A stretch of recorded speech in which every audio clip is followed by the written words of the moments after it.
Isa sang Jean. Ano nangyari? What happened? Alam mo, kung di mo natatanong, ako talaga yung nagkakatrin. Nagkakatrin ka? Sa laki mo parang kantin, nagkakantin. O sige, wag nakatrin kat. Ako talaga si Kat. Ikaw yung Kat, nice to meet you. Pero leopard ka. Oo, napapanood ko yung mga contents nyo online. Salamat. Anong gusto niyo? Kiss. Wala na. Hello Kathden fans! Kinilig si Sir Alden nung marinig niya ang pangalan ni Kath, mga kasmeros, at tinutukso siya. Tapos kahit walang ayuda ang Kathden ay sinusuportahan pa rin. Tapos yan at marami pang iba. So yung ano pala, yung Christmas party ng ABS-CBN, hindi na raw yata gaganapin sa Araneta Coliseum, mga kasembreros. So yan at marami pang ibang items, mga kasembreros. And then may bloopers pala dito, no? Dun sa Hello Love Again, mga kasembreros. Yan at marami pang items. Unahin natin ito, ang cute ng pinost dito ng isang admin, si Xian Ro. Sabi niya dito ay parang kahit pa walang ayuda ang Kathden or sa Kathden, I stayed, support, individually support. So ganun siya, mga kasus. Parang kahit individual na ganap and projects ng Kathden ay sinusuportahan niya Xian Ro. So si Xian Ro ay isa rin sa mga solid na admins, no, or supporters, mga kasembreros ng Kathden. So dumadami talaga ang nagsusupport, mga kasembreros, sa tambalang Kathden kasi pareho silang single, pareho silang masaya sa kanilang individual na mga projects, mga kasembreros. And yun naman talaga dapat, no? Basta tayo ay team panatag. Kumaga pa parang may ayuda o walang ayuda, kapag tayo po ay solid na fans, ay hindi po tayo dapat natitinag, no? Kapag sila na ang nag-declare na ganito ganyan, na meron silang individual partners, ay doon na tayo titigil, mga kasembreros. And then ito, ang cute nito, ito pala yung VTR or parang audition ni Sir Alden, mga kasembreros, na kung saan ay pinapasmile siya, parang kinukuhaan siya ng angulo ba, na kumapa na ito na yung time na parang nag-audition siya, mga kasembreros. Simula ng kanyang audition. First time ko marinig ito na may boses na in-instructionan siya na o kaliwa, o talikod, o smile. Dito yung kanyang dimple, mga kasembreros. Hindi ganong emphasize yung kanyang ilong na matangos, pero matangos ito, mga kasembreros, eh. So batang-bata ang soiti pa dito, mga kasembreros. And then ito, next item natin, mga kasembreros. Si Nate, no? Nate Gonzaga, may touching post din siya dito kay Sir Alden kagabi, no? 14 hours ago, mga kasembreros. Happy 15th anniversary in showbiz, Alden Richards. Tapos may parang fireworks na tapos yung picture nila, mga kasembreros, sa South Korea. Sabi niya, tara na South Korea ulit na uli next year. Sabi niya, hahaha, pero ang dami ko pa palang dina-upload last Korea trip. Hahaha, at emote na emote pala ako dyan, eme. Same picture nila dati na dito na nasa South Korea sila, mga kasembreros, no? Na kung saan ay parang nagkikimono, no? Parang damit na pang Korean sila, mga kasembreros. Si Sir Alden ay naka dark blue or navy blue. Si Nate naman ay naka red, mga kasembreros. So talagang ano ito, solid din ito, 15 years na pagsasamahan din, mga kasembreros, itong si Nate, no? Long time ago ay masyadong iba pa ang haba na ng kanilang pinagsamahan, mga kasembreros. And then ito, may isang vlogger pala, hindi ko lang kung admin ito ni Alden, kahapon or nung Sunday nung bumisita sila sa dito sa may pagdalaw nga ni Sir Alden sa mga institutions ng AR Foundation. So part ito ng AR Foundation pala yung nag-vlog na ito, mga kasembreros, para i-cover yung mismong pagdalaw ni Sir Alden sa tahanang walang hagdanan, tapos East Medical Avenue, tapos sa POS, mga kasembreros. So andito sila sa Cainta Rizal, mga kasembreros. So may ano siya, may address na sinabi, 175 Ida Street, Maric Subdivision, Cainta Rizal, mga kasembreros, yung kanyang address. So mamaya papakinggan natin ito para ma-appreciatein po ninyo, mga kasembreros. So parang sila yung team sa AR Foundation na nag-repack, tulong talaga doon mga kasembreros sa pagbibigay ng tulong nga mga kasembreros. So, PAWS Animal Rehabilitation Center. And then, so ito pala yung pinaka-complete, no? Kasi 4 minutes ito, mga kasembreros and mga Katlinatics. So, yun, mamaya ipapakinggan natin ito mga kasembreros. So, may voice over kasi siya na nagkukwento siya, nagda-narrate siya mga kasembreros. Tapos, yun, papakinggan natin ito mamaya mga kasembreros, no? Para mas lalo po ninyo ma-appreciate. And then ito, so ito na nga ha, yung kinilig si Sir Alden. Kasi doon sa may video, although throwback ng konti, video sa tao dito, sa Alba yata ito. Parang, kasi yung isang host na kasama niya, ay parang tinukso-tukso niya na ano nangyari sa damit niya, parang ganon. So sabing ganon, sabi niya, siya na si Catherine mga kasus, tapos kinilig si Tisoy mga kasumulas. Kunwari paano lang siya, pa-segue, pero kinilig siya mga kasembreros. Kasi yung outfit na to, kung nakita yung sa ibaba, parang kapareha siya ni Catherine, no? Blue yung sa taas, tapos yung sa baba niya ay white. So, parang kinopya niya daw si Catherine mga kasembreros. So, may alam din pala itong isang host na ito sa status siguro ng Kath din, no? Kung kaya ganyan mga kasembreros yung kanya naging approach kay Sir Alden. So, tinukso-tukso. Parang may konting pahiwatig ba, no? Tungkol sa kay Catherine mga kasembreros. So, alam naman natin na tapos kinilig Sir Alden mga kasembreros. So, talagang tapos sabay comedy na sila mga kasembreros. So, so yun po, no? So, ang cute lang mga kasembreros. Pero ito po ay time na sa Albay siya sa BDO mga kasembreros. Ano yun fiesta, BDO fiesta pa siya mga kasembreros. And then ito, next item natin, yung fan siguro ito ni JM Ibarra. Pinost niya yung meron akong kopya dati dito. Ito ay time na nagpa-picture si JM Ibarra kay Miss Catherine Bernardo mga kasembreros, no? Na naka-cap siya. Tapos naka-white si Catherine, naka-black naman si JM Ibarra. Tapos ang caption niya dito ay parang magkasing edad lang sila.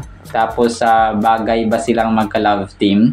So sabing gano'n ni Rizel Kenneth, no? 22 hours ago mga kasembreros.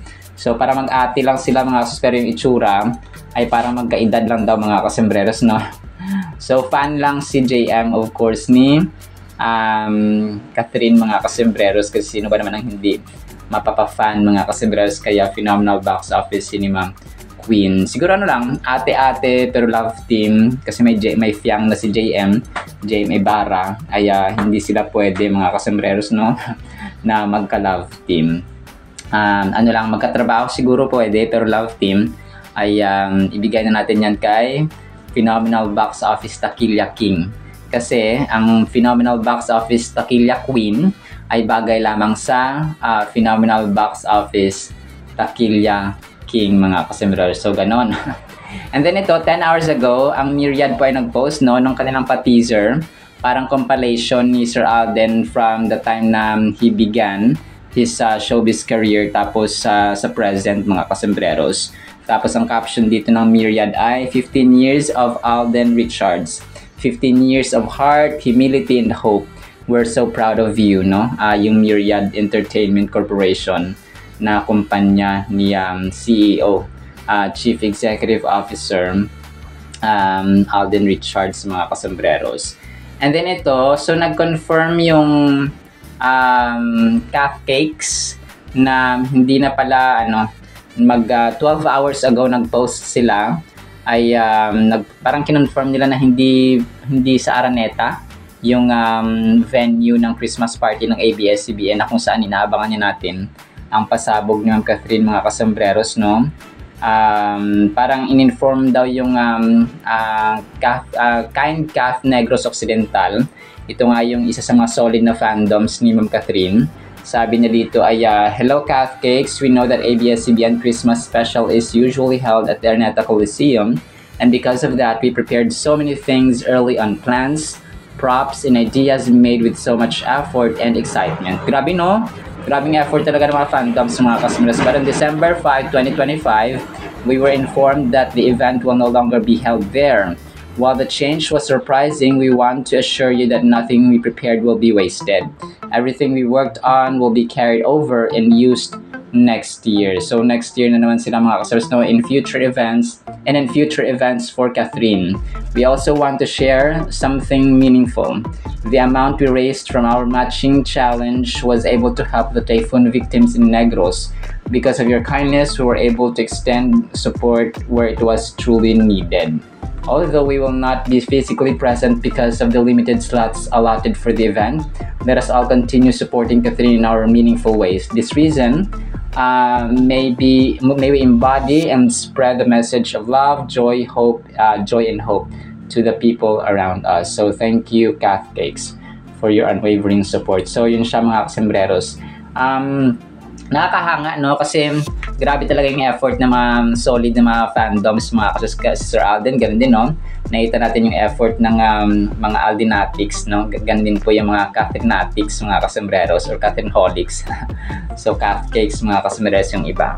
So, nakakahanga lang talaga. And grabing effort daw nila, pero next year na lang daw gagamitin mga kasembreros, which is definitely anticipating mga kasembreros. So ayun, si Alden pala ha, yung ito yung ano niya pala, video mga kasembreros na kinumpile, hindi ko na i-flash kanina, yung parang countdown, producer, actor, no, tawag dito, basta madami mga kasembreros. Tapos ay compilation ng mga pictures and performances ni phenomenal box office cinema king from dito nagsimula siya hanggang sa naging director, naging actor, tapos naging director, tapos businessman pa siya mga kasembreros, naging Taquilla King mga kasembreros, and so on. So ang lapit lang niya, phenomenal box office cinema king mga kasembreros, no? And then ito, na-feature din pala si Alden, no? Sa Sparkle Jamie Artist, of course, nung kanyang bench Christmas party, mga kasembreros, kagabi. 8 hours ago, Asia's multimedia star Alden Richards graced the bench Christmas party with a performance with for the mutya ng barangay candidates. So, tapos yung mga pictures nga ng mga ganap doon, mga kasembreros. Tapos, si Ma'am Catherine naman, ay kagabi lang pinost ni Doc Ivy itong kanyang pagbisita, no, sa Parcal, mga kasembreros. So ang post dito ni Dr. Ivy Teo ay 14 hours ago at Bernardo Cath took us on a little tour of our newest South Escape, the Ivy Clinic and Ivy Skin Spa. May skin spa pala siya. Parcal. She enjoyed 2 of our signature Ivy Skin Spa facials, the Ivy Face Sculpt for lifting up and firming, and the Ivy Velvet Glow Facial for deep nourishment and radiant complexion. So, late na niya na-upload, pero na-post mga kasembreros, pero na-vlog na natin ito nung mga nakaraan pa, mga kasembreros and mga Cathinatics. And then ito, so, nakaka-good vibes. Hindi ko alam kung na-flash o na-play ko na ito dito, mga kasembreros, pero ito yung mga unseen at saka never before seen sa Hello Love Again, mga kasembreros, which is papanoorin natin mamaya, no? Sobrang nakakatawa ito, mga kasembreros. Yung mga basta hanggang sa sa may dito sa may airport scene nila, mga kasembreros. So alam ko mas ito shorter version. Yung nakaraan yata is 10 minutes. Tapos ito naman ay 6 minutes, mga kasembreros. So tapos yun, papanoorin natin ito mamaya kasi sobrang nakaka-good vibes ito, mga kasembreros. Napanoorin po, no? So actually yun lamang, no, sa ating Cathin items, pero medyo mahaba-haba ito kasi panoorin natin itong nag-vlog kay Sir Alden, tapos itong bloopers, mga kasembreros, ng Hello Love Again nga, mga kasembreros. So yun, no? Yan lamang po sa ating Cathin items. And then yung salita ng Panginoon afterwards, papakinggan natin. Ngayong araw po ay December 9, 2025, Tuesday na po. Blessed Tuesday po sa bawat isa. So pakinggan natin itong mga video clips, tapos bloopers, and then salita po ng Panginoon na sobrang ganda. Let's go!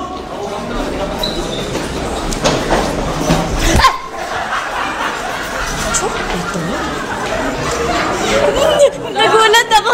Hello? One hot Americano, Tol. Tol. Tol. Sorry, Derek. Boyfriend mo, si Una? Mga Pinoy na naghahanap ng cash jobs. Mga cleaners, racket, ganun. Sama naman dyan. I-racket mo naman kami dyan ni Ethan. Eh di ba nga sa Mongkok, binibili ko nga lahat ng mga power bank na binibenta mo rin eh. Sige na, lahat naman tayo nangangailangan eh. Sige. Lagay mo number mo. Sibihan kita pag may bakante. Number 2.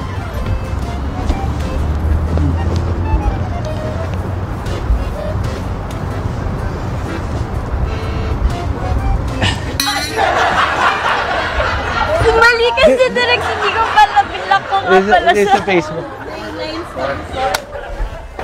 Take this for protection. From what?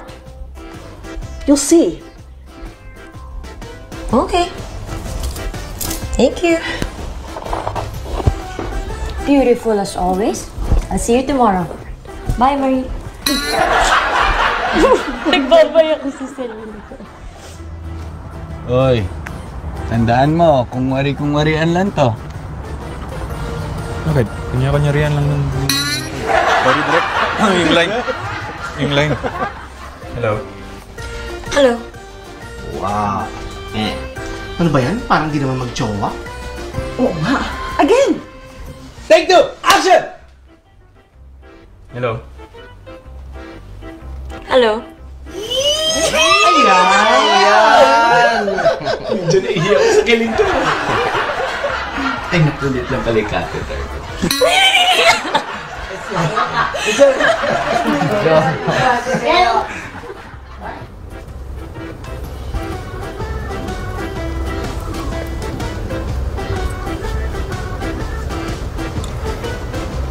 Si Ethan kasi, huwag kong bitawan. Tinuna mo eh. Basta ako, maghahanap ako ng mapapangasawa kong Canadian. Hindi na nga kailangan dahil under ka nga ng sponsorship ko, di ba? Parang tanga to. Parang tanga ka ba? Basta ako, maghahanap ako ng mapapangasawa kong Canadian. Hindi na kailangan. Under ka nga ng sponsorship ko, di ba? Lonely Canadian Program. Wala ka mag-anak dito, kaya pwede ka magdala ng kahit sino gusto mo. Kahit sino? O kamag-anak lang?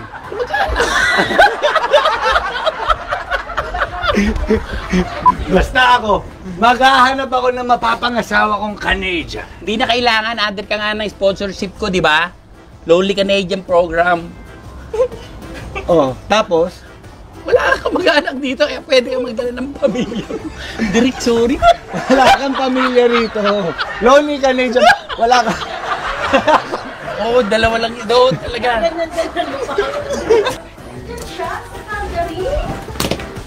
OMG!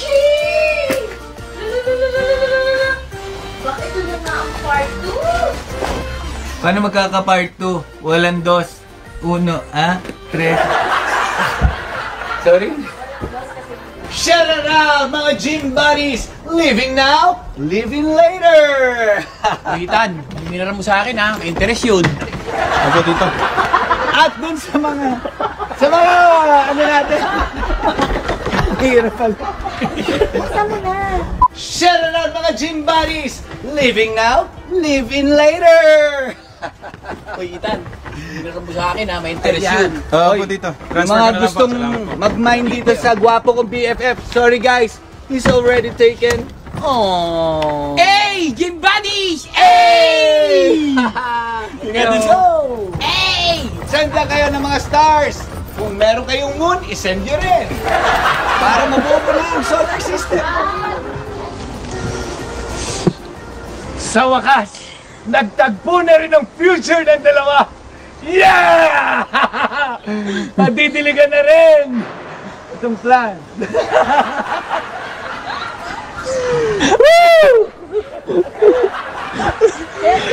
Parang Dracula. Nakukuha ko na mga kaluluwa ninyo lahat.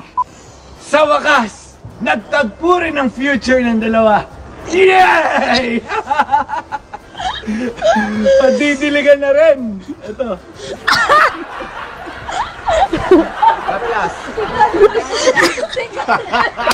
Orchid.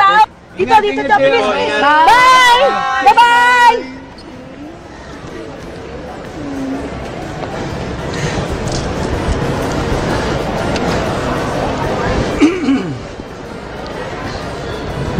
Diyan, baby ko. Joy, Ethan. Ingat kaya. Ingat. Kita, uwi na kita. Ano? Ingat tayo. Nagbakit si Tisoy. Ano sabi ko? Uwi na tayo. Ingat. Ingat kayo. Ingat tayo. Uwi na ako eh. Saan? Gusto mo?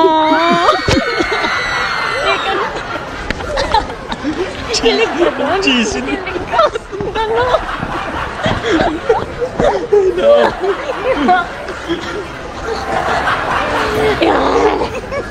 Sorry. Ayun. Yo, what's up guys? Ako si Yatin at samahan niyo ako sa fan meet with Alden Recharge. Let's go. So, nandito kami kasama ang mga scholars niya sa AR Foundation at pumunta kami sa Tahanang Walang Hagdanan. Yeah, nagbigay kami ng mga foods and packs para sa mga tao na nandyan and makita natin si Alden na nag-i-speech. Yeah. First, on behalf of AR Foundation. Located nga pala to sa 175 Aida Street, Maric Subdivision, Cainta, Rizal. So ayan, binigyan na kami at lalagyan namin sa damit namin. At ayan ang kanyang bag. Ano nga si Alden, papasok ulit, mag-i-speech ulit siya. Habang kami busy, namimigay na kami ng mga packs. At ayan, nagbababa kami.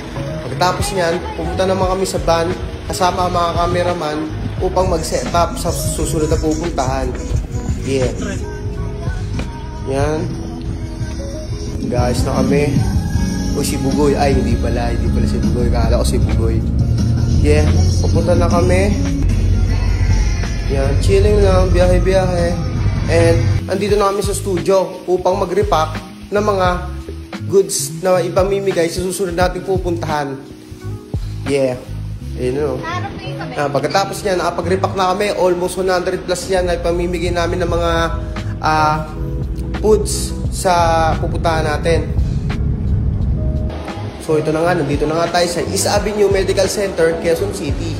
Yan na, sinulubong tayo ng mga fans ni Alden. At ayan na nga pala si Mama na nagbibigay ng food packs sa mga nasa ospital. Yan, syempre, nandiyan yung kapatid ko na Bonjing, mamimigay din siya. Pagkatapos niyan, tinula ko na yung card para sa susunod na floor na pupuntahan natin. Medyo marami-rami yan, almost 100 plus yung pinamigay namin. Yeah, CR break muna. At nandito naman kami sa Animal Rehabilitation Center, Quezon City. At uli naming location. So, yan yung mga aaso natin na inaalagaan ng ating boss. So, ayan na nga. Binidyo kasi Alden habang shoot.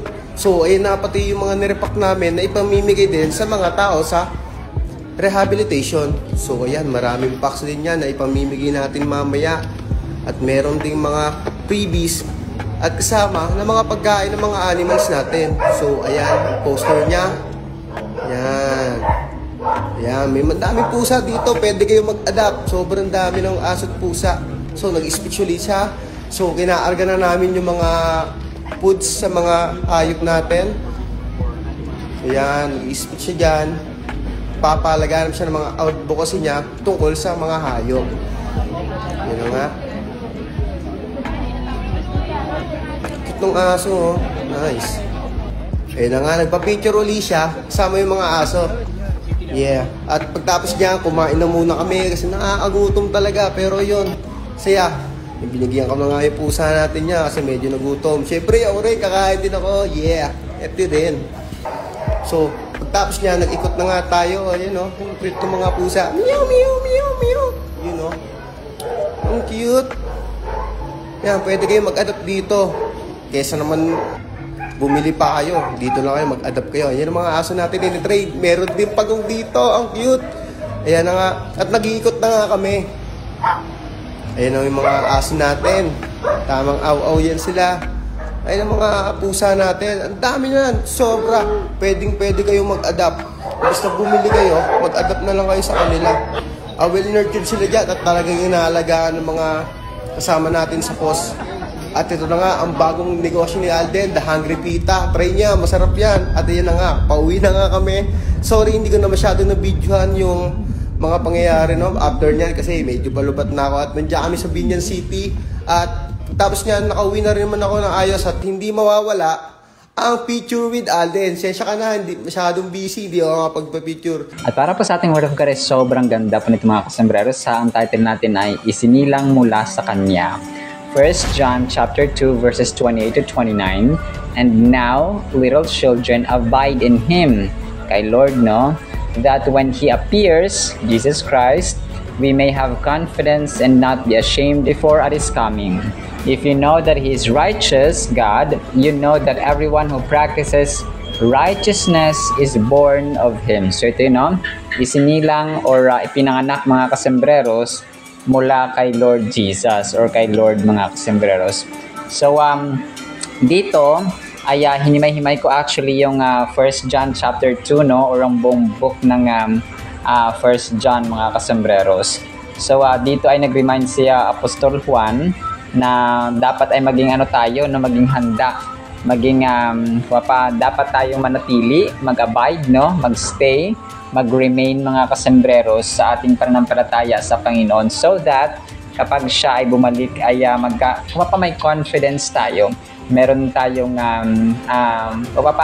hindi tayo mahihiya na kapag siya ay dumating mga kasembreros dahil tayo ay naging tapat sa Kanya hanggang sa Kanyang pagdating. So sabi dito, kapag alam natin na siya ay makatarungan, siya ay punong-puno ng righteousness, ng katwiran, ay dapat nating alamin din at dapat nating malaman na yung mga taong gumagawa ng righteousness, ng katarungan, ng katwiran, ng tama mga kasembreros ay isinilang mula sa Panginoon. So hindi man biological, hindi man physical mga kasembreros na isinilang tayo mula sa Diyos, kundi tayo po ay isinilang spiritually. Okay? So kasi ang tao hindi lamang siya dapat isinisilang physically, but also spiritually. So ito yung pag sinabing isinilang ka spiritually mga kasembreros, ikaw ay nagbago. Okay? Dati wala kang panahon sa Panginoon, dati OA sa iyo ang manalangin, dati OA sa iyo ang magbasa ng Biblia, dati KJ ka sa mga godly activities, dati ayaw magsimba, dati ayaw mong gumawa ng mabuti, dati pasaway ka, no, dati you change, no, you transform from bad to good, from a non-believer to a believer of Christ mga kasembreros. So ito pa ang tinutukoy dito. So ibig sabihin kapag tayo gumagawa ng tama, na makatarungan, kapag galit tayo sa masama, kapag galit tayo sa mga nang-aapi, kapag galit tayo sa oppression, kapag galit tayo sa mga injustices, ay tayo po ay isinilang, or we have that seed of God mga kasembreros sa ating buhay. So ang verse na 1 John chapter 2 verses 28 to 29 ay pareho, no, sa verse na John 15:4-5 na kung saan in-emphasize din niya Jesus Christ na dapat tayo ay manatili, no. Ang ginamit niya doon na example or illustration ay yung manatili tayo sa sanga, sa puno mga kasembreros. Abide sa puno, sa vine mga kasembreros, kasi tayo ay mga sanga. Kung ang sanga ay puputulin at saka hindi na itatanim, ay mamamatay, matutuyo ito mga kasembreros at gagawin na lamang panggatong.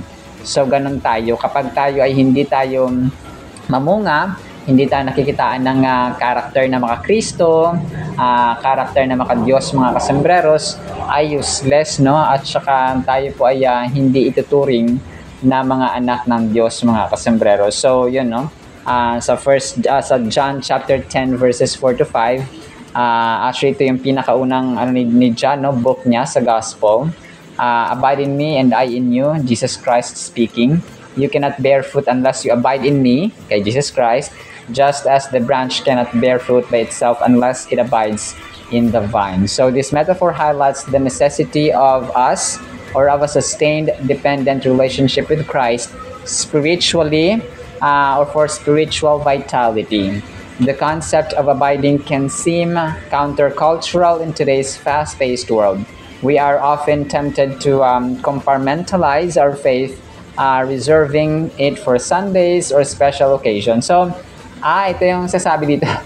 Kasi mga tao nagsisimba lang, nagbabasa lang ng Biblia, nag-aayuno lang, nananalangin lang kapag special occasions, no? Pero kapag mga normal days, ay hindi na rin sila nagbabasa ng Biblia, hindi na rin sila nananalangin, hindi na rin sila wala silang excitement ba sa salita ng Panginoon, mga kasembreros. And usually, ang mga tao excited lang kapag Sunday, or kapag mga celebration, kapag mga binyag, kasal, hindi. So, ganun ang mga kasembreros, no? Nakakalungkot na realidad ng buhay, no? Especially yung mga taong walang close na relationship, mga kasembreros, sa Panginoon. Present lang sila kapag may kasal, kapag may binyag, may libing, or mga occasion, mga special occasions lang. So, hindi ganun. Ang salita ng Panginoon, mga kasembreros, ang panalangin ay hindi po yan cake na isiniserve lamang tuwing special occasion. Ang pagkain po ng Panginoon, ang Holy Bible, it's a daily bread. Kung kaya sasabi na daily bread siya, mga kasembreros, hindi siya pang special occasion lamang. Yes, we have celebrations. Tama naman yon, yung mga kasal, binyag, libing, birthdays, and so on, Thanksgiving, welcome party, for example, no? Any special occasion. So, tama yun kasi nagpapasalamat tayo sa Panginoon. Pero, yung mga house blessing, for example, no? Pero yung Biblia, pag gagawin lang natin na tuwing special occasion lang, ay hindi po yun tama, mga kasembreros. Dapat ay araw-araw, kung kaya siya tinatawag na daily bread. Parang pagkain natin sa ating hapagkainan na physical, no? Physical food or material food. Araw-araw natin siyang siniserve, diba? At araw-araw tayong kumakain nun. So how much more yung ating kaluluwa na mas mahalaga sa lahat, mga kasembreros, na aspects ng ating buhay. Living in righteousness means living a life in accordance with God's will and commandments. It involves constantly seeking to align our thoughts, words, and actions with God's standards and walking in obedience to His teachings. We prepare ourselves for the return of Christ by living in righteousness, actively following His ways, and living out our faith authentically. So yun siya, no? Kailangan, parang we are preparing ourselves, mga kasembreros, sa pagdating ni Lord kapag tayo po ay namumuhay na naayon sa Kanyang kalooban at sa Kanyang utos, mga kasembreros. And of course, by His grace and by His love, by His mercy, by His forgiveness, mga kasembreros, tayo po ay nabubuhay. Kumaga pa, we are dependent, no, sa Panginoon, mga kasembreros. We are not trusting ourselves, but we trust God all the time. The verse emphasizes the importance of abiding in Christ so that when He appears, we may have confidence and not be ashamed before at His coming. The confidence comes from living a life that reflects our belief in Him and walking in obedience to His commandments. It is about consistency, striving to grow in our faith and relationship with Christ so that we are found living in alignment with Him. So parang parang isang amo, no, na binilinan niya yung kanyang yung kanyang alipin, no, yung kanyang tagapaglingkod na ito gawin mo, ha, habang wala ako, ito ang gawin mo, bantayan mo ganito. So ganun, mga kasembreros, na para pagdating ulit ng ating amo, na ng ating Diyos na makapangyarihan sa lahat, ay matatagpuan niya tayong naglilingkod at tapat pa rin sa Kanya, nabubuhay ng may katwiran at may katarungan at tama, mga kasembreros. So yun siya. So anong gagawin niya kapag nakita niya at nalatan tayo hindi natin ginagawa yung mission natin, yung purpose natin, yung binili niya sa atin, no, sa Holy Bible. So, di ba, dapat ay magalit siya, mga kasembreros. So, pero yun po, no, we still have hope. We still have time, mga kasembreros, habang tayo po ay andito sa mundong ito. So, sa final thought natin, imagine your life's journey as a demanding job or managing your family, where dedication and consistency are key. Hold on tight to Christ's teaching, just like how you'd stick to important work deadlines, or be there for your family so that you can stand tall and proud when He appears. So, kagaya ng mga deadlines natin araw-araw, no, na kailangan tapusin, kailangan gawin. So, ganun din dapat ang pagturing natin sa paglilingkod natin at katapatan natin sa Panginoon. Paggawa ng Kanyang kalooban. Kasi ano yun it's for our own advantage din kapag ginagawa natin yung kalooban ng Panginoon. Let's say, may pananampalataya tayo, so we are close sa Panginoon. So nakikita sa atin yung bunga ng pag-ibig, ng pagmamahala, ng unity, ng peace, ng patience. So by that ay yung ating buhay sa ating pamilya ay nagiging ganun din tayo mga kasembreros. So hindi man perpekto ang pamilya, but nagkakaroon ng love, nagkakaroon ng peace, nagkakaroon ng understanding, ng humility at forgiveness and so on. Pagtutulungan kasi meron tayong pananampalataya at saka relasyon sa Panginoon mga kasembreros. Alright, sinap sa ating Word of God nawa po ipagpalaan po tayo ng pag-ibig, no? Pananampalataya, pag-asa, at pagkilala na tayo po ay mga anak ng Diyos and we are born of God. In Jesus' mighty name we pray, amen and amen. See you sa next segment mga kasembreros. Alam po, I love you.